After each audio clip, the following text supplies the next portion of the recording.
Hey guys! I'm sure you guys have all heard the story of the three little pigs and the big bad wolf. Well, today I've got a same story but with a bit of a twist. It's the three little wolves and the big bad pig. Written by Eugene Trivizas and illustrated by Helen Oxenbury. You ready to listen? Great. Once upon a time, there were three cuddly little wolves with soft fur and fluffy tails who lived with their mother. The first was black, the second was grey, and the third was white. One day, the mother called the three little wolves around her and said, "My children, it is time for you to go out into the world. Go and build a house for yourselves, but beware of the big bad pig." "Don't worry, Mother. We will watch out for him," said the three little wolves, and they set off. Soon they met a kangaroo who was pushing a wheelbarrow full of red and yellow bricks. "Please, will you give us some of your bricks?" asked the three little wolves. "Certainly," said the kangaroo, and she gave them lots of red and yellow bricks. So the three little wolves built themselves a house of bricks. The very next day, the big bad pig came prowling down the road and saw the house of bricks that the little wolves had built. The three little wolves were playing croquet in the garden. When they saw the big bad pig coming, they ran inside the house and locked the door. The pig knocked on the door and grunted, little wolves, let me come in." "No, no, no," said the three little wolves. "By the hair of our chinny chin chins, we will not let you in, not for all the tea leaves in our china teapot." "Then I'll huff and I'll puff and I'll blow your house down," said the pig. So he huffed and he puffed and he puffed and he huffed, but the house didn't fall down. But the pig wasn't called big and bad for nothing. He went and he fetched his sledgehammer and he knocked the house down.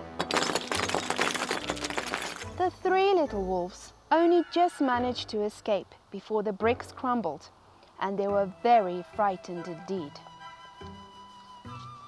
"We shall have to build a stronger house," they said. Just then they saw a beaver who was mixing concrete in a concrete mixer. "Please, will you give us some of your concrete?" asked the three little wolves. "Certainly," said the beaver, and he gave them buckets and buckets full of messy, slurry concrete. So the three little wolves built themselves a house of concrete. No sooner had they finished than the big bad pig came prowling down the road and saw the house of concrete that the three little wolves had built. They were playing battledore and shuttlecock in the garden, and when they saw the big bad pig coming, they ran inside their house and shut the door. The pig rang the bell and said, "Little frightened wolves, let me come in." "No, no, no," said the three little wolves. "By the hair of our chinny chin chins, we will not let you in, not for all the tea leaves in our china teapot." "Then I'll huff and puff and blow your house down," said the pig. So he huffed and he puffed and he puffed and he huffed, but the house didn't fall down. But the pig wasn't called the big and bad for nothing. He went and fetched the pneumatic drill and smashed the house down. The three little wolves managed to escape, but their chinny chin chins were trembling and trembling and trembling. "We shall build an even stronger house," they said, because they were very determined. Just then they saw a truck coming along the road carrying barbed wire, iron bars, armor plates, and heavy metal padlocks. "Please, will you give us some of your barbed wire, a few iron bars and armor plates, and some heavy metal padlocks?" they said to the rhinoceros who was driving the truck. Sure, said the rhinoceros, and he gave them plenty of barbed wire, iron bars, armor plates, and heavy metal padlocks. He also gave them some plexiglass and some reinforced steel chains because he was a generous and kind-hearted rhinoceros. So the three little wolves built themselves an extremely strong house. It was the strongest, securest house one could possibly imagine. They felt absolutely safe. The next day, the big bad pig came prowling along the road as usual. The three wolves were playing hopscotch in the garden. When they saw the big bad pig coming, they ran inside their house, bolted the door, and locked all the 37 padlocks. The pig dialed the video entrance phone and said, "Little frightened wolves with the trembling chins, let me come in." "No, no, no," said the little wolves. "By the hair of our chinny-chin-chins, we will not let you in, not for all the tea leaves in our china teapot." "Then I'll huff and puff and blow your house down," said the pig. So he huffed and he puffed and he puffed and he huffed, but the house didn't fall. But the pig wasn't called the big and bad for nothing. He brought some dynamite, laid it against the house, lit the fuse, and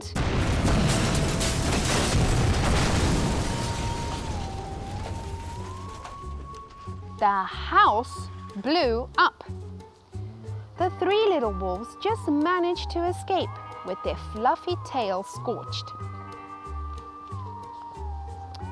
"Something must be wrong with our building materials," they said. "We have to try something different. But what?" At that moment, they saw a flamingo coming along pushing a wheelbarrow full of flowers. "Please, will you give us some of your flowers?" asked the little wolves.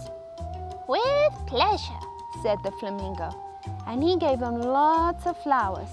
So the three little wolves built themselves a house of flowers. One wall was marigolds, one of daffodils, one of pink roses, and one of cherry blossoms. The ceiling was made of sunflowers, and the floor was a carpet of daisies. They had water lilies in their bathtub and buttercups in the refrigerator. It was a rather fragile house, and it swayed in the wind, but it was very beautiful. The next day, the big bad pig came prowling down the road and saw the house of flowers that the three little wolves had built. He rang the blue bell at the door and said, "Little frightened wolves with their trembling chins and the scorched tails, let me come in." "No, no, no," said the three little wolves. "By the hair of our chinny-chin-chins, we will not let you in, not for the tea leaves in our china pot." "Then I'll huff and puff and blow your house down," said the pig. But he took a deep breath, ready to huff and puff, and he smelled the soft scent of the flowers. It was fantastic.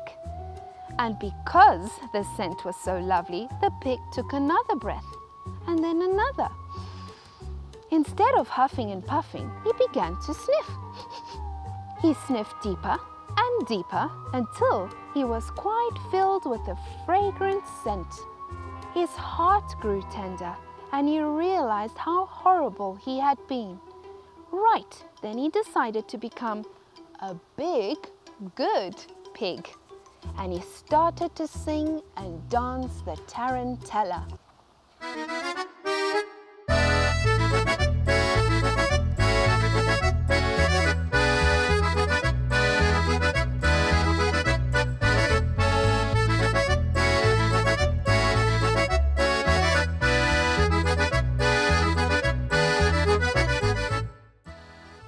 At first, the three little wolves were a bit worried.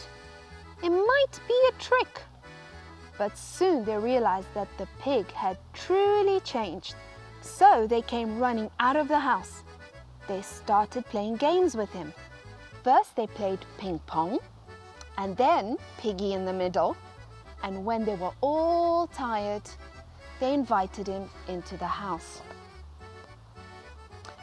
They offered him tea and strawberries and wolfberries and asked him to stay with them as long as he wanted. The pig accepted, and they all lived happily together ever after. So guys, I hope you enjoyed that story. Aren't you glad that the pig turned into a good pig? Well, thanks for listening, guys. Until next time, bye!